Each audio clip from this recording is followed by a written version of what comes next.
लड़ाई के मूड में हैं ऐसे लोग, हम उनसे लड़ना नहीं चाहते, हम नहीं लड़ना चाहते।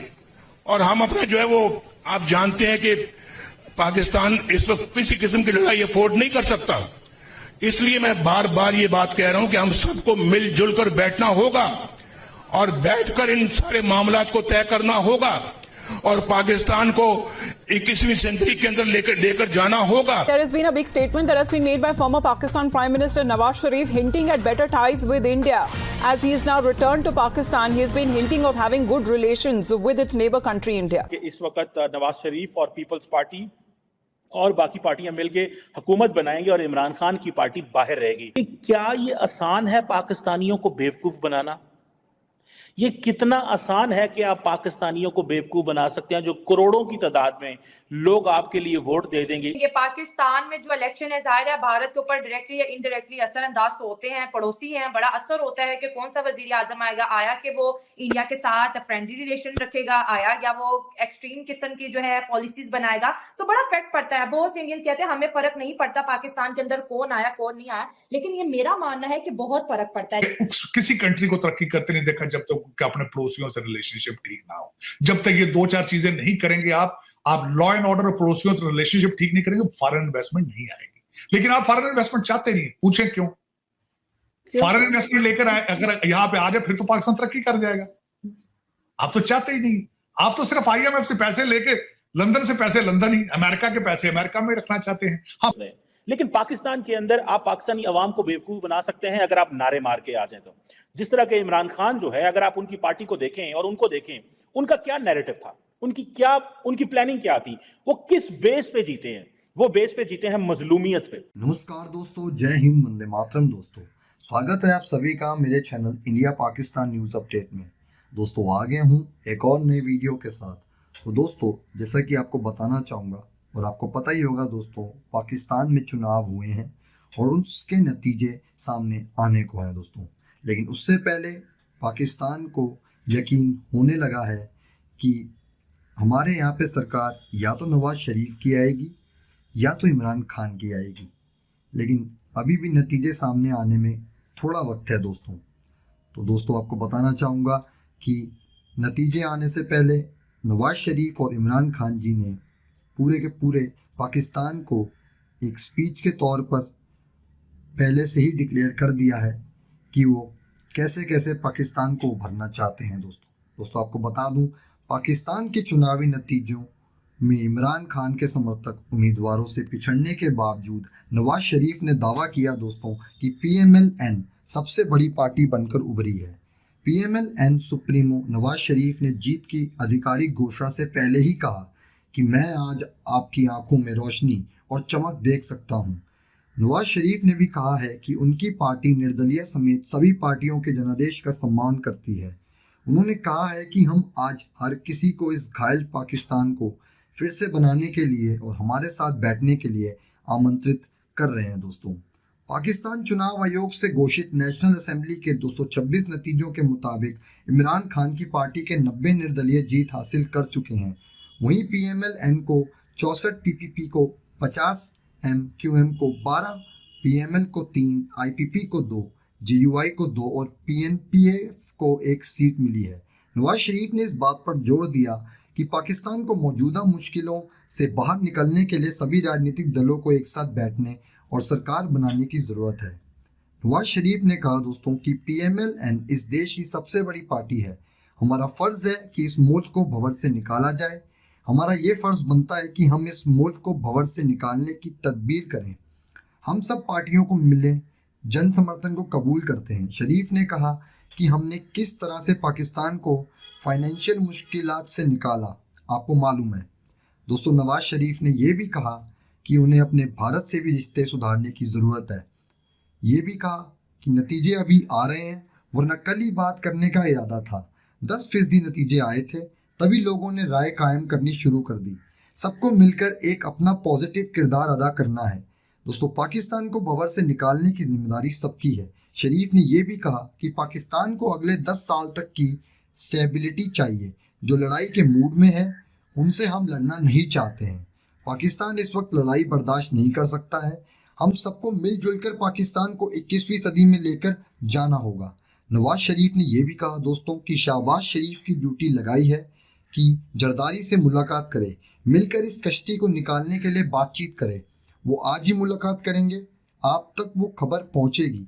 इस सारी कौम को बिजली का बिल अदा करते हुए कोई बोझ महसूस नहीं होना चाहिए, पेट्रोल खरीदते वक्त कोई बोझ नहीं महसूस नहीं होना चाहिए। पाकिस्तान में जनता के लिए बेहतरीन रोजगार होना चाहिए। पाकिस्तान में बदअमनी का खात्मा होगा, बेरोजगारी का खात्मा होगा दोस्तों, गरीब का चूल्हा जलेगा, कौम सुख की सांस लेगी।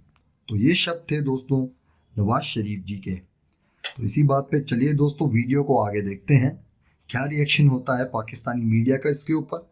अगर दोस्तों आपको वीडियो अच्छा लगा हो तो वीडियो को लाइक कर दीजिएगा, चैनल पर नए हैं तो चैनल को सब्सक्राइब कर दीजिएगा, बेल आइकन प्रेस कर लीजिएगा ताकि आपको फ्रेश अपडेट्स मिलते रहें दोस्तों अगर आप मुझे इस वीडियो से जुड़ी अपनी कोई भी राय देना चाहते हैं तो मुझे नीचे कमेंट सेक्शन में ज़रूर बताएं।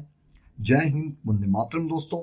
मिलता हूँ बहुत जल्द एक और नई वीडियो के साथ। जय श्री राम, धन्यवाद। ने कहा कि कौमी वकार की बहाली के लिए कशकोल तोड़ना जरूरी है, हमसायों समेत पूरी दुनिया से ताल्लुकात इस्तवार करना होंगे। उन्होंने ये भी कहा कि कश्मीर के मसले के हल के लिए भी तदबीर से आगे बढ़ना होगा। किसी कंट्री को तरक्की करते नहीं देखा जब तक अपने पड़ोसियों से रिलेशनशिप ठीक ना हो।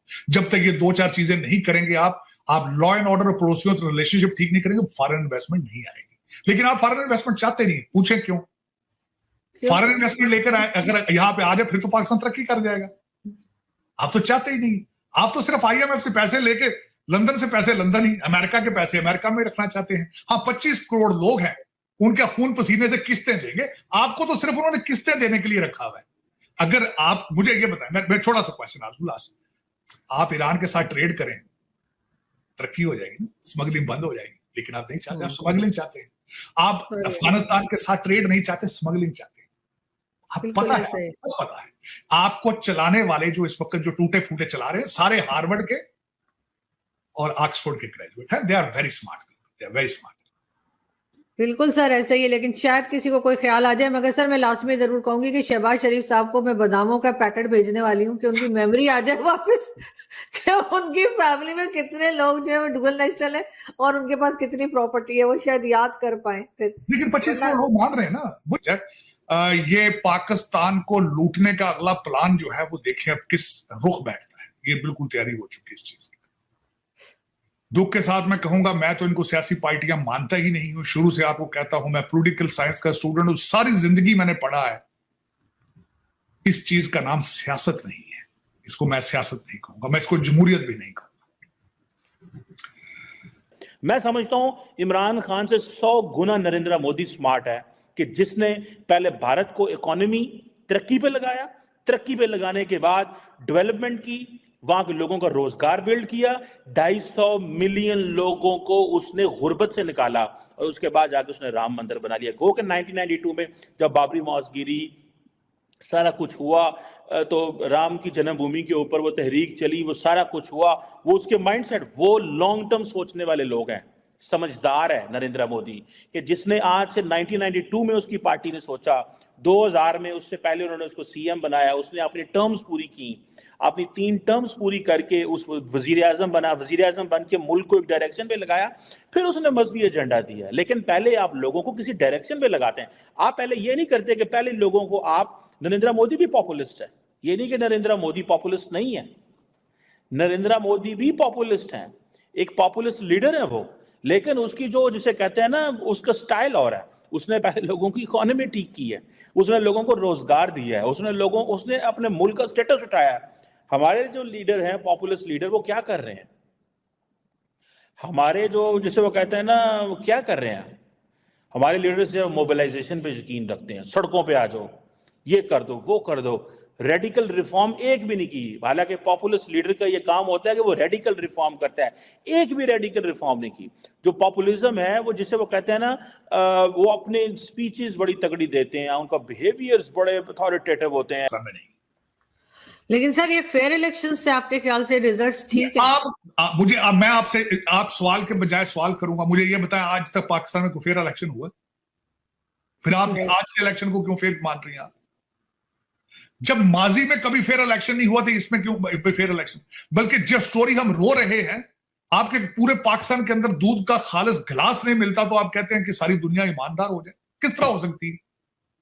टैक्सी ड्राइवर भी फराडिया है, सब्जी बेचने वाला भी फराडिया है, आपको अखबार बेचने वाला भी फराडिया है। जिसका चांस मिलता है वो फ्रॉड करता है। हाँ, एक बात है, जब वक्त शाम बैठते कहते पाकिस्तान का मतलब क्या, ला इलाहा इल्लल्लाह, कहते इस्लाम का किला है। इसको कहते हैं रहती दुनिया तक रहेगा, ये नाम इस्लाम के बना था। लेकिन 25 करोड़ लोगों में से मेजॉरिटी फराडी है। तो सर फिर इमरान खान के लोगों को इतने वोट कैसे मिल गए? भाई उनको बेवकूफ चुप रहे, उनको क्या जो दिया है, जिहाद है भाई, अमर बिन मारूफ है। उसके बाद जो दूसरे कई हैं वो लोग कहते हैं 8 महीने से 1 साल ये गवर्नमेंट चलेगी। इसमें जरदारी साहब हैं जिनके पास पैसा बहुत है, जोड़ तोड़ के बादशाह माने जाते हैं। वो कहते हैं मेरा बच्चा बनेगा वजीर आजम, कभी कहते हैं वो चीफ मिनिस्टर फॉरेन मिनिस्टर बनेगा, कभी कुछ बनेगा, कभी कुछ, जो भी बनेगा। इधर से कहते हैं छुरी खरबूजे के ऊपर हो तब भी खरबूजा कटता है, छुरी खरबूजे के नीचे हो तब भी कटता है। कटना पाकिस्तान ने है, 25 करोड़ लोगों ने कटना है।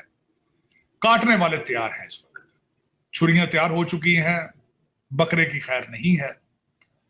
प्रॉपर्टियों में लंदन और दुबई में हिलजुल शुरू हो चुकी है। वहां जो एजेंट वहां बैठे हैं उन्होंने कालें करनी शुरू कर दी कि भाई IMF की अगली किस्त जो है उसमें हिस्सा होगा दुबई का और लंदन का। हाँ, एक बात जरूर है जो पाकिस्तान में कहते हैं पाकिस्तान की इकॉनमी के लिए अच्छा होगा, करप्शन के पैसे के हाथ बदलेंगे, कई नए करोड़पति आएंगे, कई जो है नए वकीलों को जो टिकट दिए गए थे इंडिपेंडेंट, उनकी लॉटरियां हैं, जिनके केस नहीं कोई, जिनको कोई जमानत का केस नहीं देता था। अपने प्यारे भारत को सपोर्ट करने के लिए सब्सक्राइब बटन जरूर दबाएं। जय हिंद, वंदे मातरम।